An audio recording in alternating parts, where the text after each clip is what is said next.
اور شام کی قربانی کے وقت میں اپنا پھٹا پیراہن پہنے اور اپنی پھٹی چادر اوڑھے ہوئے اپنی شرمندگی کی حالت سے اٹھا اور گھٹنوں پر گر کر خداوند اپنے خدا کی طرف اپنے ہاتھ پھیلائے۔ ایک چھوٹے سے وقفے کے بعد دوبارہ حاضر ہوں گے۔ ناظرین، ایک وقفے کے بعد دوبارہ حاضر ہوتے ہیں، ہمارے ساتھ رہیے۔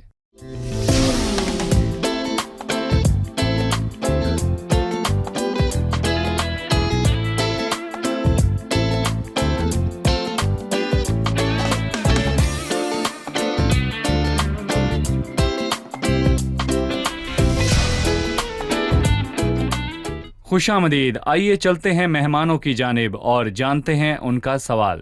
جی، کیا آپ تیار ہیں؟ سوال کیجیے۔ 9ویں باب کی 3 آیت میں اس نے اپنے پیراہن اور اپنی چادر کو چاک کیا اور سر اور داڑھی کے بال نوچے اور حیران ہو بیٹھا۔ اس کا یہ برتاؤ کس طرف اشارہ کرتا ہے؟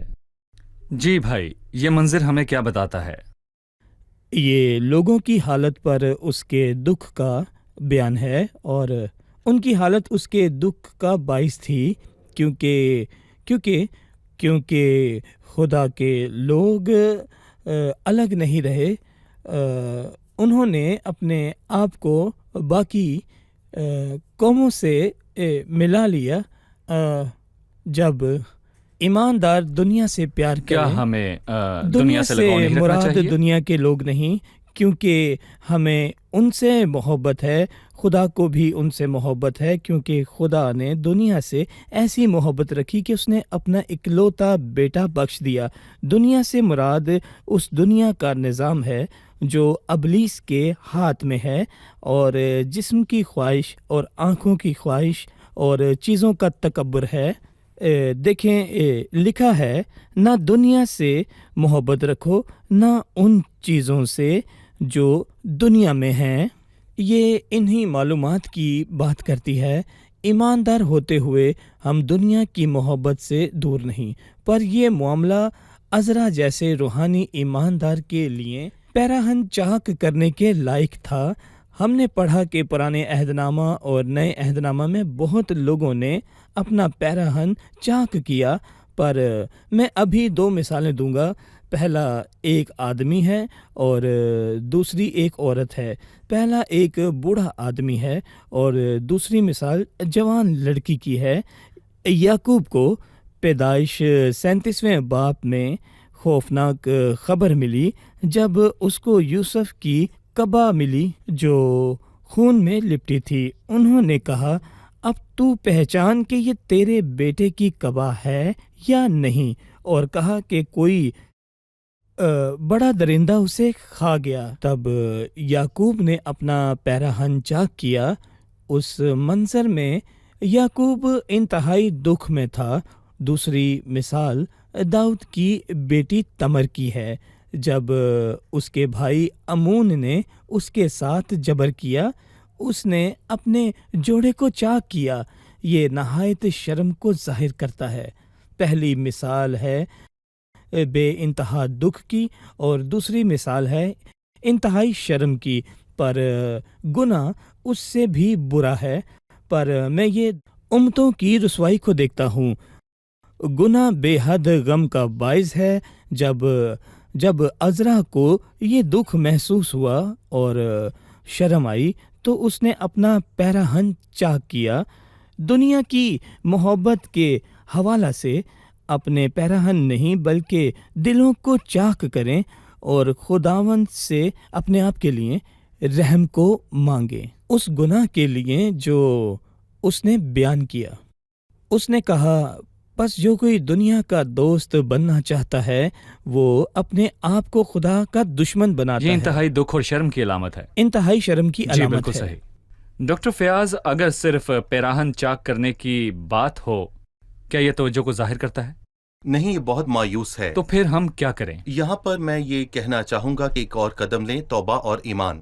توبہ اپنی برائی کا اقرار کرنا ہے، پر ایمان یہ ہے کہ خود کو خدا کے سپرد کر دیں۔ اس لیے عزرا نے اس دکھ اور مایوسی کا اظہار کرنے کے بعد خداوند کے سامنے اپنے تمام گناہوں کا اقرار کیا، اور یوحنا رسول نے اپنے پہلے خط میں کہا، اگر ہم اپنے گناہوں کا اقرار کریں تو وہ ہمارے گناہوں کو معاف کرنے اور ہمیں ساری ناراستی سے پاک کرنے میں سچا اور عادل ہے، اور ہمیں چاہیے کہ ہم خداوند کے پاس جا کر اپنے گناہوں کا اقرار کریں۔ اس نے نہیں کہا کہ انہوں نے گناہ کیا، بلکہ اس نے خود ہی اپنے آپ کو اپنے تمام بھائیوں کے ساتھ شامل کیا۔ یہ اس کا احسان تھا کہ اس نے اپنے بھائیوں کو چھوڑا نہیں، اور اقرار کیا جیسے وہ بھی ان میں سے ہی تھا۔ اس نے یہ اقرار کیا کہ سب نے گناہ کیا، اور خداوند کے سامنے اپنا مقدمہ رکھا، اور وہ یہ جانتا تھا کہ خداوند کے پاس اس کا حل ہے۔ صحیح۔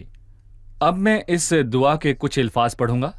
عزرا نے دعا کی اور 5ویں آیت میں لکھا ہے، اور شام کی قربانی کے وقت میں اپنا پھٹا پیراہن پہنے اور اپنی پھٹی چادر اوڑھے اپنی شرمندگی کی حالت سے اٹھا، اور اپنے گھٹنوں پر گر کر خداوند اپنے خدا کی طرف ہاتھ پھیلائے اور کہا، اے میرے خدا، میں شرمندہ ہوں، اور تیری طرف اے میرے خدا اپنا منہ اٹھاتے مجھے لاج آتی ہے، کیونکہ ہمارے گناہ بڑھتے بڑھتے ہمارے سر سے بلند ہو گئے، اور ہماری خطا کاری آسمان تک پہنچ گئی ہے۔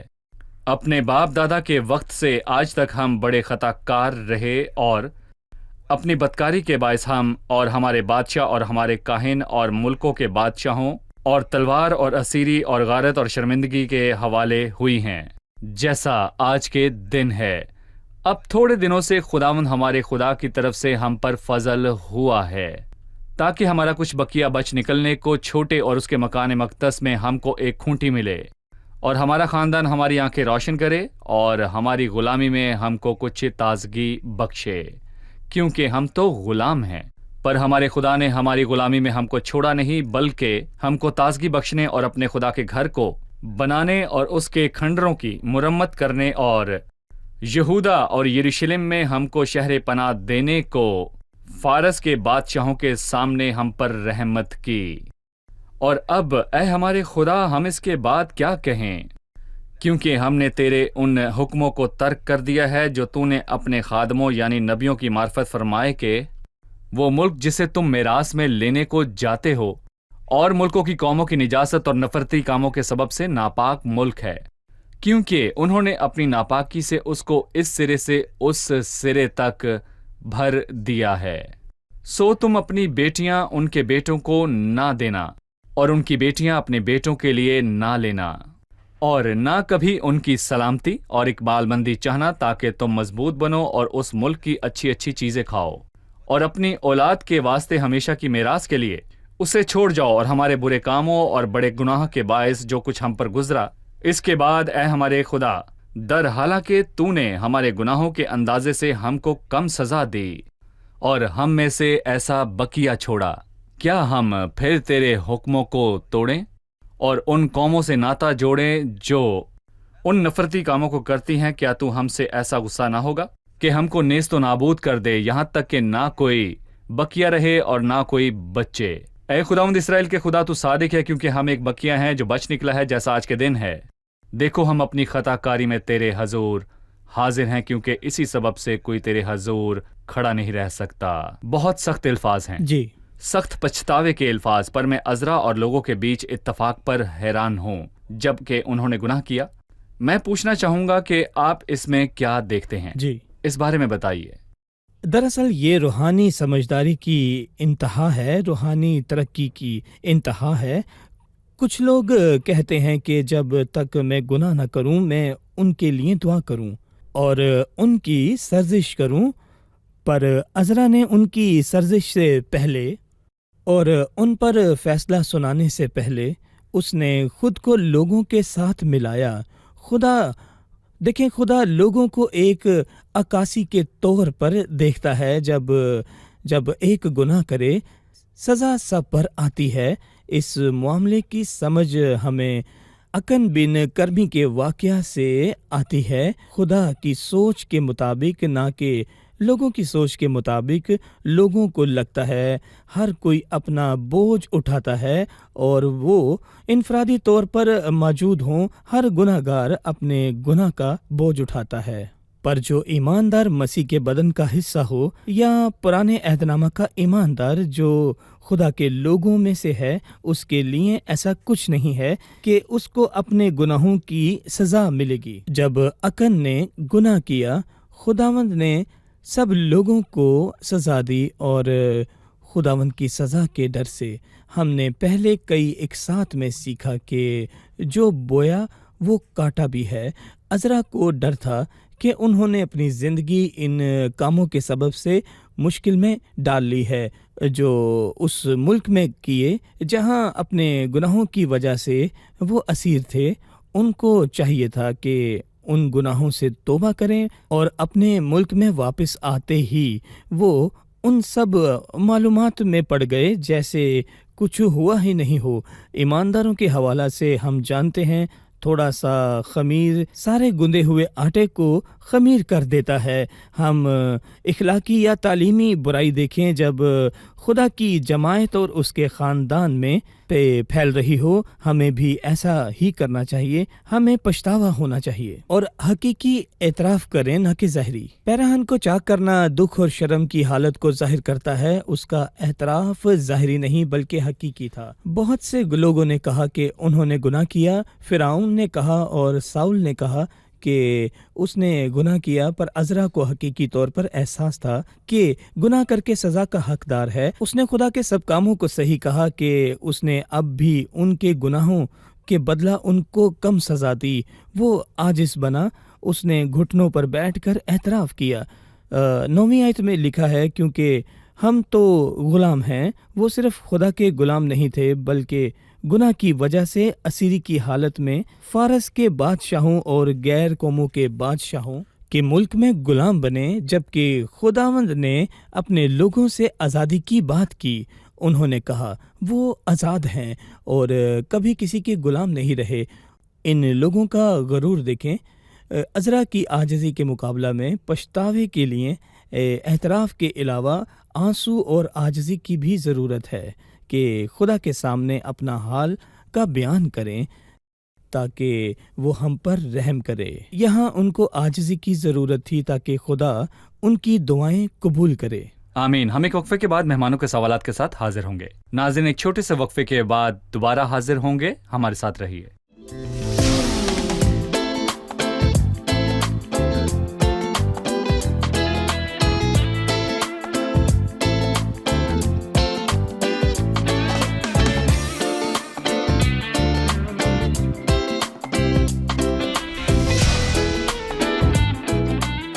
خوش آمدید۔ آئیے چلتے ہیں مہمانوں کی جانب اور جانتے ہیں ان کا سوال۔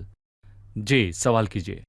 میں پوچھنا چاہتا ہوں، لفظ کھونٹے کا کیا مطلب ہے؟ 8ویں آیت میں لکھا ہے، اب تھوڑے دنوں سے خداوند ہمارے خدا کی طرف سے ہم پر فضل ہوا ہے تاکہ ہمارا کچھ بقیہ بچ نکلنے کو چھوٹے اور اس کے مکان مقدس میں ہم کو ایک کھونٹی ملے اور ہمارا خدا ہماری آنکھیں روشن کرے اور ہماری غلامی میں ہم کو کچھ تازگی بخشے۔ میں آپ سے لفظ کھونٹی کا مطلب جاننا چاہوں گا۔ جی بھائی فیاض، اس لفظ کھونٹی کا کیا مطلب ہے؟ کنڈی اپنی جگہ پر پختگی سے لگی ہوئی ہے اور اس قابل ہوتی ہے کہ اپنے ساتھ جڑی چیزوں کو محفوظ رکھے۔ اور میں اس کے بعد کہنا چاہوں گا کہ یسایہ 22:23 میں خداوند یسوع مسیح کے بارے میں ایک واضح پیشن گوئی ہے۔ وہ کنڈی کی مانند مضبوط جگہ پر محکوم ہوگا، سلطنت اس کے کندھوں پر ہوگی، پس وہ کھولے گا اور کوئی بند نہ کرے گا، اور وہ بند کرے گا اور کوئی نہ کھولے گا، اور میں اس کو کنڈی کی مانند مضبوط جگہ پر محکوم کروں گا۔ میں یہاں کہوں گا کہ کنڈی یسوع مسیح کا ایک نشان ہے، خدا ان کی اور سلطنت کی استحکامات سلطنتوں کی استقامت اور اس سے جڑے لوگوں کو برکت ملنے کی ضمانت۔ اور یہاں اس کا مطلب صرف اور صرف خداوند یسوع مسیح نہیں، بلکہ وہ لوگ بھی جو مسیحا سے جڑے ہیں، وہ الہی بقیہ جو خداوند نے مقدس جگہ میں لگایا اور خداوند کا بیج ہوتے ہوئے مسیح سے جڑنے کے نتیجے میں خداوند اس کو یروشلم میں قائم کرے گا۔ صحیح۔ مجھے آپ کی رائے چاہیے کیونکہ عزرا لوگوں کو توبہ کی طرف لایا۔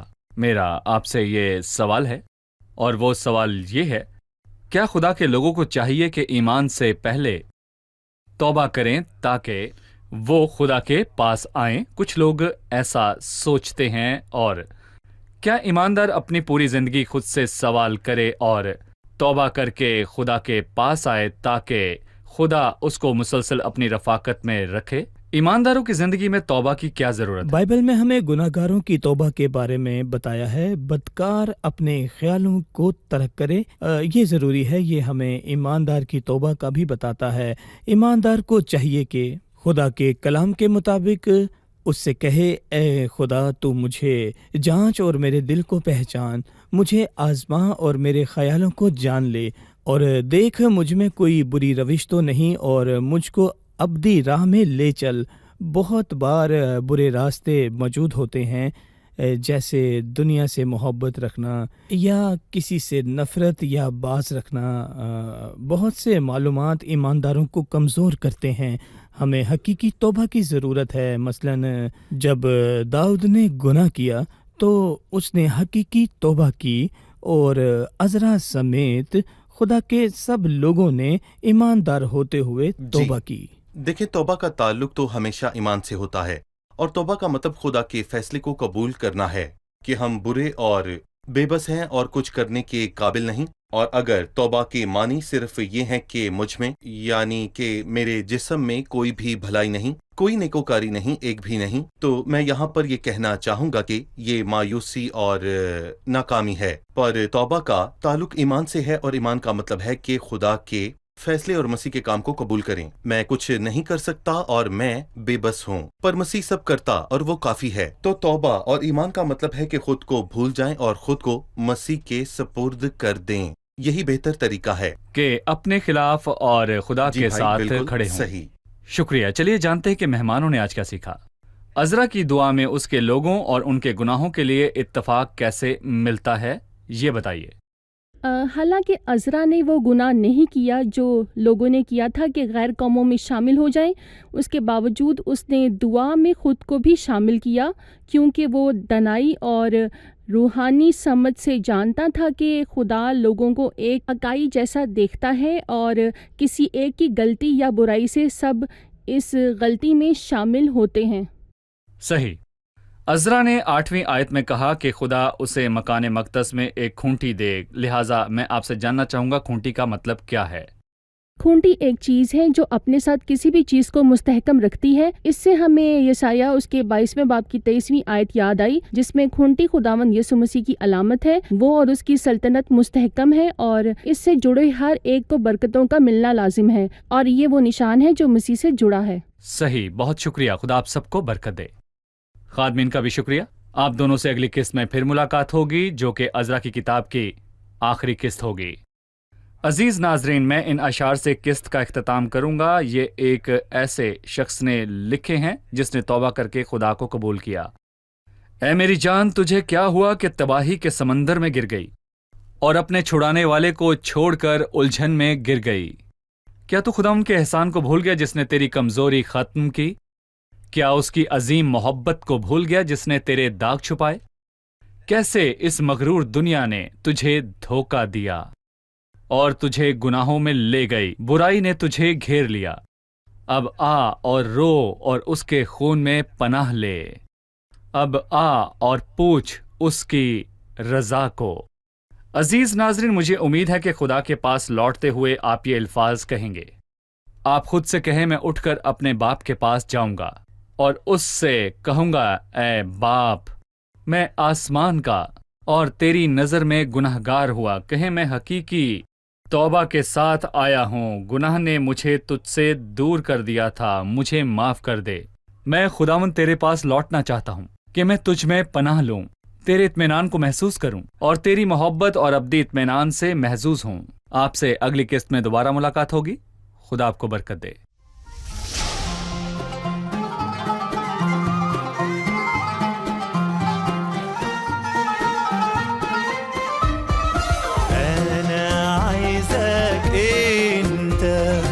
صاحب القوات تشغل يمينك تعمل معجزات. أنا عايزك أنت يا صاحب القوات تشغل يمينك تعمل معجزات.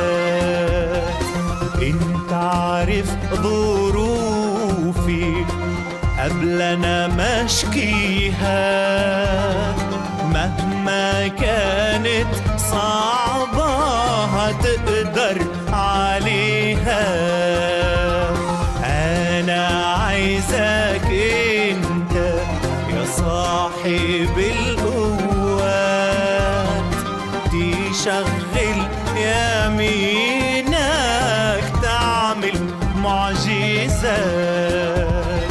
الأطباء احتاروا وريهم ايديك، خليهم يقولوا لا شيء صعب عليك. أنا عايزك أنت يا صاحب القوات تشغل يمينك تعمل معجزات. ادي البحر هايج وانا مستنيك، وانت صاحب القوة والسلطان في ايديك. انا عايزك انت يا صاحب القوات تشغل يمينك تعمل معجزات.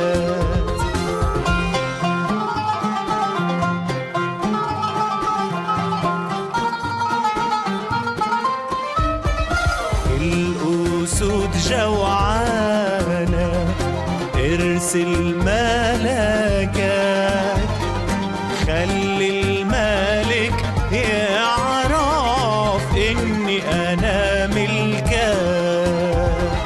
أنا عايزك أنت يا صاحب القوات تشغل يمينك تعمل معجزات. الآتون محمد ل7 أضعاف، ما دام يسوع معايا مش ممكن راح أخاف. أنا عايزك أنت يا صاحب القوات تشغل يمينك تعمل معجزات.